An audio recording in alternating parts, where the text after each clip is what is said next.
शांति तक। इस खास बातचीत में हमारे साथ राज्य के उप मुख्यमंत्री और गृह मंत्री विजय शर्मा जी मौजूद हैं। तालियां बजाकर पहले तो इनका स्वागत कीजिए। बहुत हेक्टिक शेड्यूल था, कवर्धा से यहां पर पहुंचे हैं, बहुत आग्रह के बाद यहां पर आए हैं क्योंकि कार्यक्रम बहुत ज्यादा थे, लेकिन बातचीत जरूरी थी। चूंकि रजत जयंती के वर्ष पर जो रजत सम्मेलन हम कर रहे हैं, इसमें बगैर नक्सलवाद और माओवाद और बस्तर के विकास के बगैर ये चर्चा शायद अधूरी हो जाती। विजय शर्मा जी, बातचीत के लिए बहुत बहुत शुक्रिया। पहला सवाल तो यही है कि देश की नजर इस वक्त छत्तीसगढ़ पर है और इस लिहाज से है क्योंकि बस्तर में माओवादी हिंसा की सबसे बड़ी लड़ाई लड़ी जा रही है। एक हद तक कामयाबी मिली है या शायद एक हद से आगे भी आप लोग बढ़ चुके हैं। मार्च 2026 का लक्ष्य निर्धारित आप लोगों ने किया है और अब तक की सफलता का जो आंकड़ा आप लेकर यहां पर शायद आए होंगे, लगता है कि तय मियाद पर जो लक्ष्य है वो पूरा हो जाएगा। ये जो तय मियाद पर लक्ष्य के पूरे होने की बात है, ये आंकड़ों के आधार पर नहीं है। ये बस्तर की जनता के मनोभाव के आधार पर है कि बस्तर की जनता ने यह सोचा है कि इसको समाप्त होना चाहिए, लाल आतंक बस्तर से खत्म होना चाहिए। उसी आधार पर यह निर्णय लिया गया, उसी आधार पर इस रणनीति को तय की गई, ये टाइम फ्रेम तय किया गया। आप अपने प्रतिदिन सुबह सोकर उठने का समय भी तय नहीं कर पाते हैं, लेकिन केंद्रीय गृह मंत्री जी ने नक्सलवाद के समापन का डेट तय कर दिया। और हम तो सुने हैं कि आप सो भी नहीं पाते हैं, आपको सपने में भी बस्तर दिखाई देता है। ये तो टाइम बाउंड जो काम है उसके कारण है। और जो आंकड़े आज तक हैं वो बहुत उत्साहवर्धक है। मैं आपसे कहना चाहूँगा कि सरकार को बने लगभग 21 महीने हो रहे हैं, 3 महीने बचे हैं अभी, 2 महीने बचे हैं अभी 2 साल पूरा होने में। और इतने दिनों में 2150 से अधिक लोगों ने पुनर्वास किया है, 1700 से अधिक नक्सलियों को गिरफ्तार किया गया है और 455 नक्सलियों को न्यूट्रलाइज किया गया है। आप कुल आंकड़ा देखेंगे तो ये लगभग 4000 की संख्या जाती। इतनी संख्या उनकी कम हुई। और मैं सोचता हूं कि पूरे परिदृश्य में बस्तर में जिस तरीके से गढ़ बनाया हुआ था, जिस तरीके से गांव-गांव तक उनकी पहुंच हो गई थी, शासन प्रशासन पहुंच नहीं पाता था, वहां पर सुविधाएं पहुंच नहीं पाती थी, इस तरह जो बस्तर हुआ था, इन गतिविधियों के बाद हमारे जवानों की भुजाओं की ताकत के आधार पर बस्तर में जो निर्णय निकल के आ रहा है वो मैं सोचता हूं कि आंकड़ों से और अधिक है। उनके शौर्य पर, बस्तर की जनता के मनोभाव पर, माननीय अमित शाह जी के रणनीति पर आधारित होकर यह जरूर कह सकते हैं कि निर्धारित समय में सब कुछ पूरा हो ही जाएगा। विजय शर्मा जी, लाल किले के प्राचीर से जब प्रधानमंत्री भाषण देते हैं तो लगभग 12 मिनट तक बस्तर के नक्सलवाद का जिक्र करते हैं। केंद्रीय गृह मंत्री अमित शाह अलग अलग प्लेटफॉर्म पर, अलग अलग मंच पर लगातार बस्तर का जिक्र कर रहे हैं, आंतरिक चुनौती मानते हुए नक्सलवाद के खात्मे का जिक्र कर रहे हैं, कोई मौका दोनों नहीं छोड़ते हैं।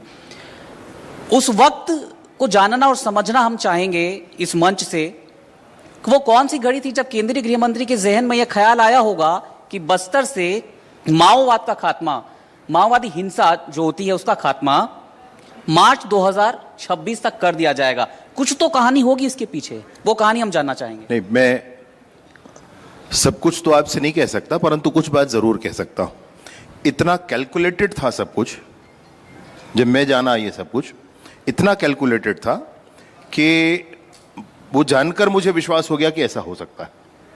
370 हमारे देश से हटा है, आपको ध्यान होगा 370 में ऐसा डेडलॉक था कि केंद्र की सरकार कोई भी आदेश जारी करती है, कोई एक्ट पारित होता है अगर सदन से, केंद्र की सदन से, तो वो जम्मू कश्मीर में तभी लागू होता था जब वहां के सदन से वो पास हो जाता था। ये स्थिति थी। ऐसा डेडलॉक था कि केंद्र का कुछ भी वहां लागू हो नहीं सकता था। अब वहां के सदन में पास हो जाना ये कैसे संभव हो पाता? तो एक ऐसी स्थिति का चयन जिसमें वहां का सदन बर्खास्त है, और उस समय संविधान के प्रावधानों के अनुरूप जम्मू कश्मीर के सदन की ताकत लोकसभा और राज्यसभा में निहित है। उस समय का चयन करके और 370 को हटाया गया। ऐसी ही बड़ी रणनीति, ऐसी ही बड़ा गणित जम्मू कश्मीर के 370 की तरह बस्तर में नक्सलवाद के संदर्भ में लिया गया। मैं जनवरी 2024 में, जब सरकार दिसंबर में बनी थी, जनवरी 2024 में पहली मीटिंग हुई थी छत्तीसगढ़ में।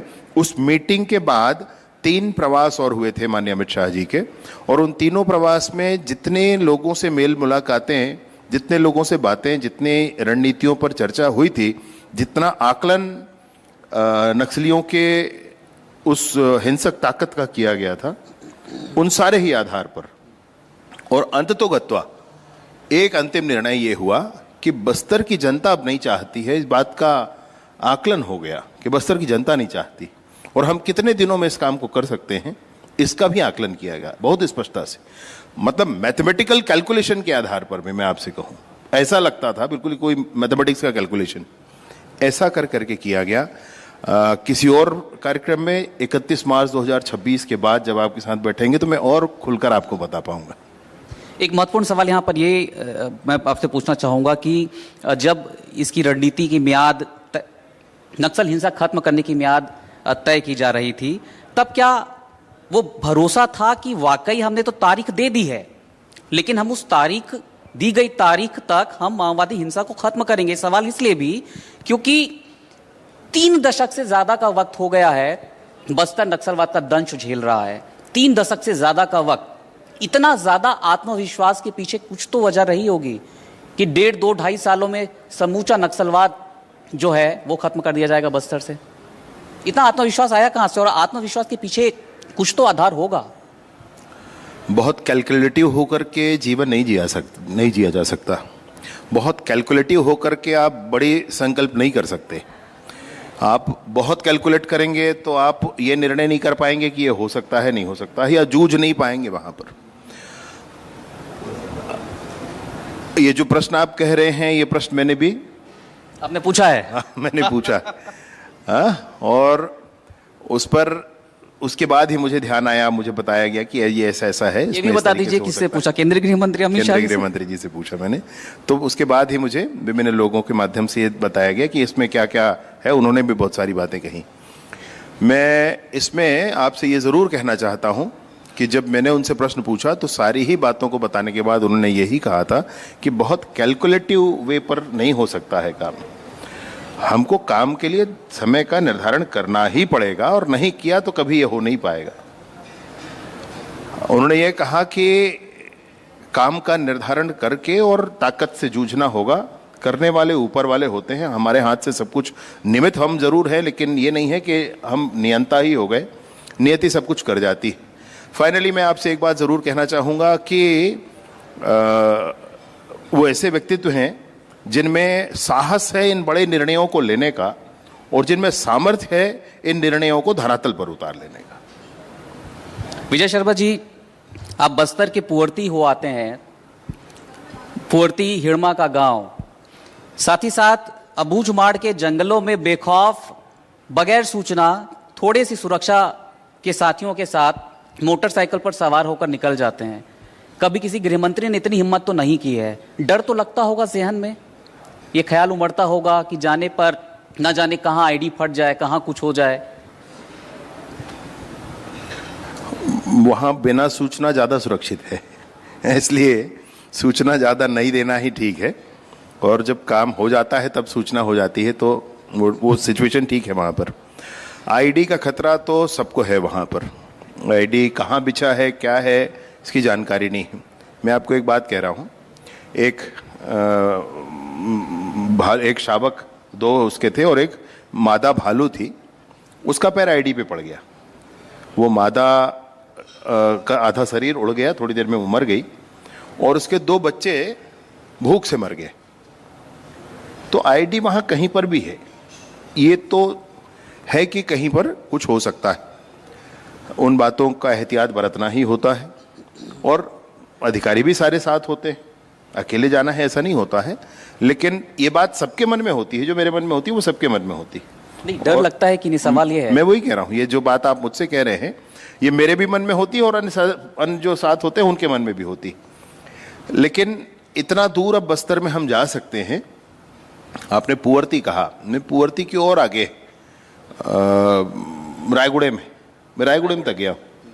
वो उसके बाद फिर हमारा प्रदेश समाप्त होता है। जैसे अभी जाना हुआ था तो कच्चा पाल गए थे, मैंने अबूझ माड़ के अंदर इरगबट्टी है, इरगबट्टी के अंदर और कच्चा पाल है। तो कच्चा पाल जाना मतलब ये है, दुलेड़ गए थे। दुलेड़ में जो बटालियन है उसी की का स्थान था वो। अभी कुछ दिन पहले मैं नंबी गया था। नंबी में सबसे लंबे दिनों तक हड़ताल चलता रहा कि यहाँ से वो कैंप हटाए जाएं। तो चुन चुनकर उन स्थानों पर जाना है, वहाँ के लोगों से स्पष्ट बात करनी है, सीधे बात करनी है, क्या स्थिति है वहाँ प्रशासन के पहुँचने की, उसको आकलन करना है और आकलन करके कैसे प्रशासन उसको आगे कर पाए ये बताना है। मैं आपसे फ्रैंकली बताऊं तो मैं यहाँ तक बताया अभी माननीय मुख्यमंत्री जी को आकर के कि मुख्यमंत्री जी मैं गया था, मैंने देखा है, अब एक बार आपको प्रशासनिक बैठक लेनी पड़ेगी, मतलब ऐसे नहीं हो पाएगा।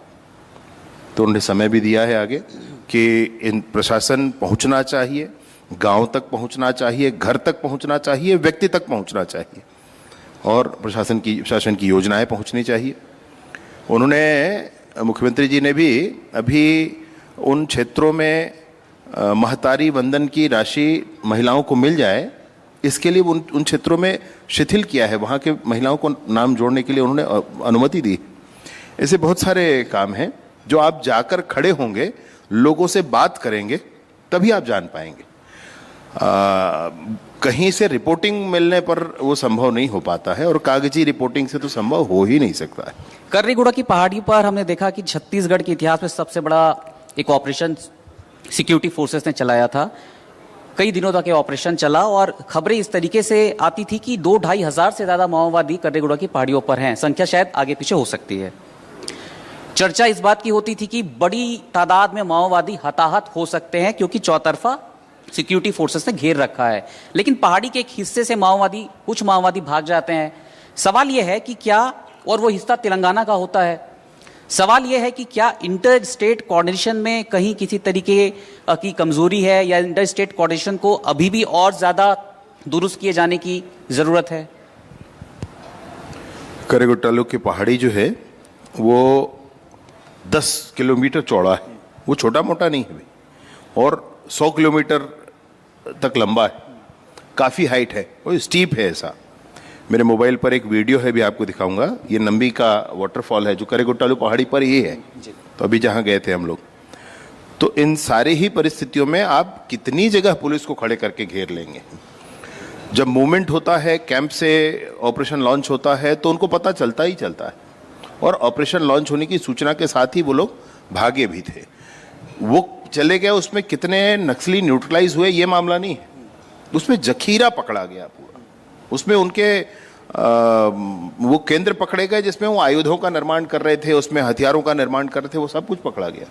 इतना अनाज पकड़ा गया, इतना वेपन पकड़ा गया कि कमर टूट गई वहीं से उनकी, और साथ में 28 लोग न्यूट्रलाइज भी हुए थे। तो बहुत बड़ी संख्या का अर्थ ये नहीं है कि सैकड़ों में कुछ हो जाए, वो तो गोरिल्ला वॉर है, उसमें सब कुछ ही होता है।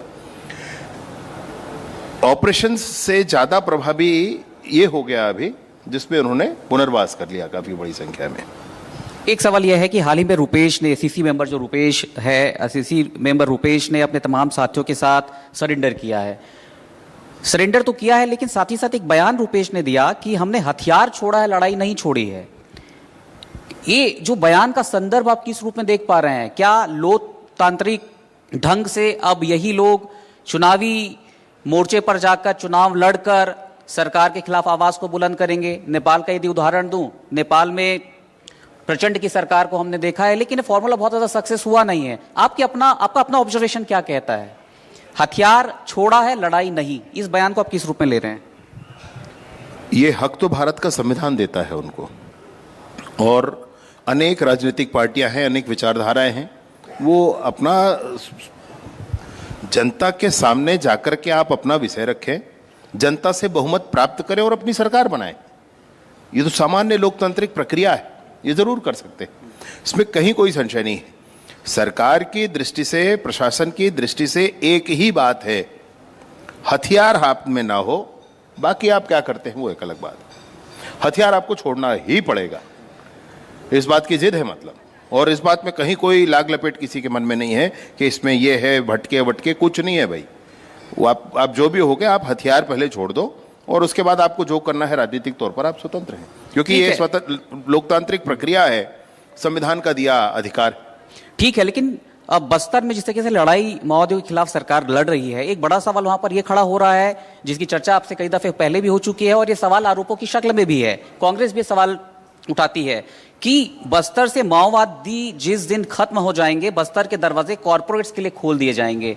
बस्तर के जल, जंगल, जमीन पर कॉरपोरेट्स का अधिकार देने की वकालत भाजपा की सरकार करेगी। ये तमाम जो एलिगेशन बीजेपी की सरकार और इस आंदोलन के बीच जो उठाया जा रहा है, इसको लेकर क्या कटाक्ष आपका है या क्या जवाब है आपका? जिन्होंने कुछ नहीं किया बस्तर के लिए वो ऐसा सोचते हैं। जैसे एसआईआर का विरोध कौन करता है कि जिनका वोट बैंक घुसपैठियों के माध्यम से बना हुआ है। अगला सवाल यही था आपसे, खैर। हाँ। जिनका वोट बैंक घुसपैठियों के माध्यम से बना हुआ है वो एसआईआर का विरोध करते हैं। आज बस्तर लाल आतंक से मुक्त हो रहा है। आपको आश्चर्य होगा जानकर कि हम लोगों ने लेओ रोयना एक योजना चलाई, युवा आमंत्रण इसका मतलब होता है, गोंडी शब्द है।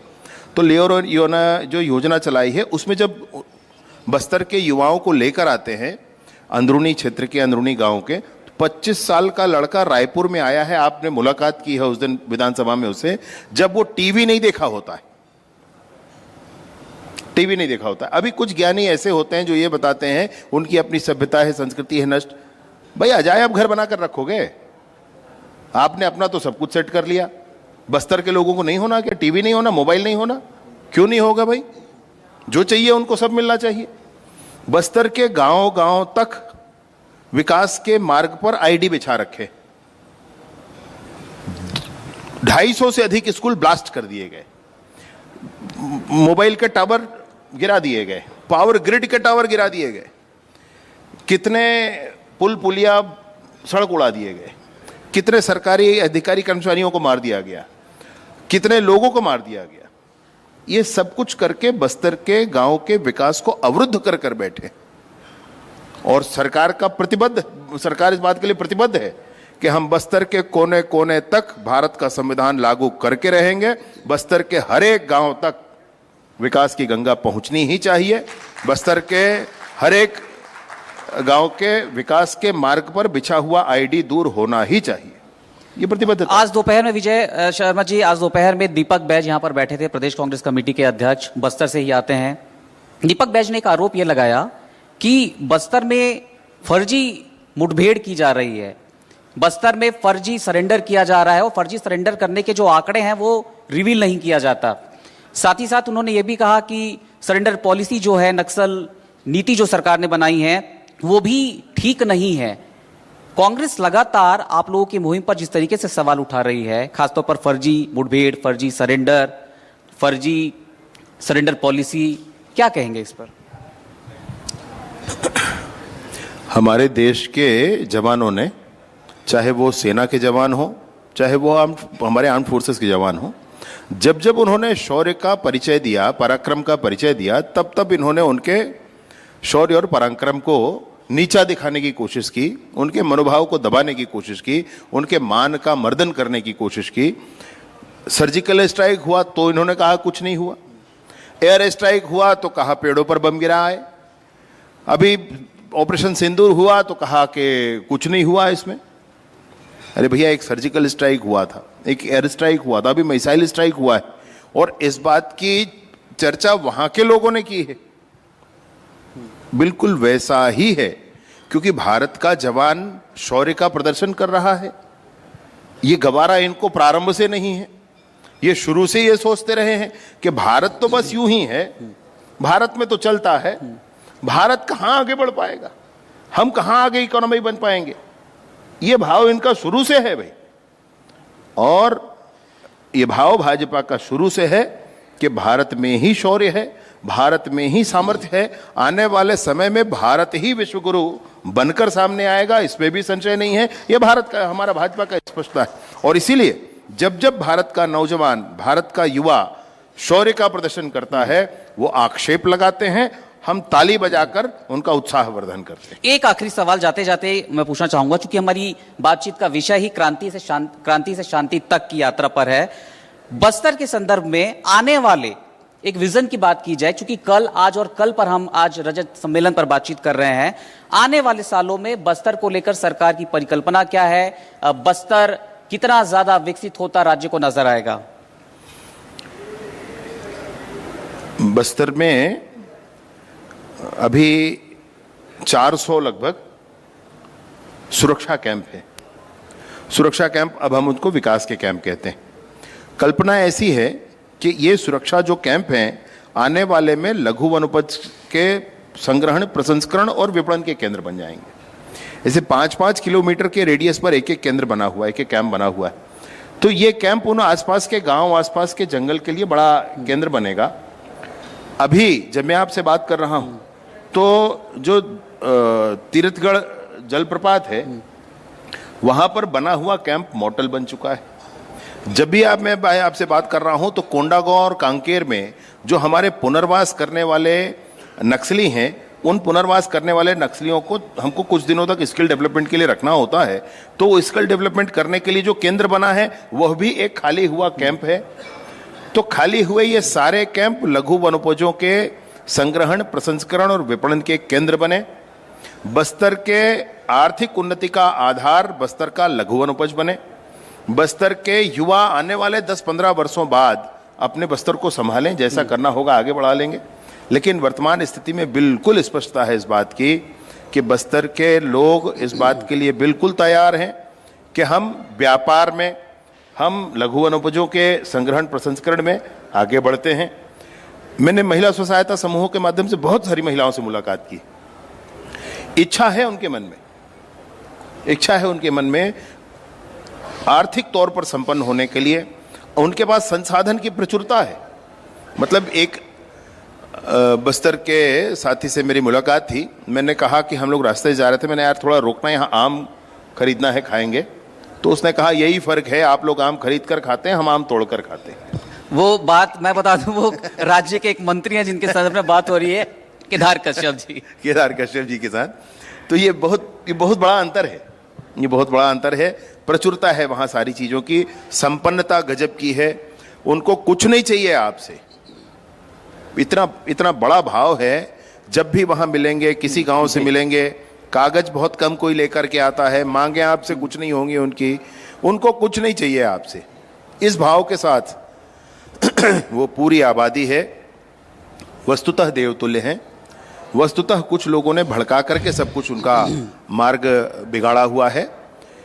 देश में जितनी इंसर्जेंसीज हुई हैं, जहां पर कश्मीर है, वहां का कोई आतंकवादी सरेंडर भी करता है तो आप दोबारा उसको अपना बॉडीगार्ड नहीं बना लेते। लेकिन बस्तर वो जगह है जहां आज तक एक व्यक्ति भी पुनर्वास करने के बाद वापस नहीं गया कभी। 7 दिनों में आप उसको अपना बॉडीगार्ड बना ले, गनमैन बना ले, कहीं कोई चक्कर नहीं।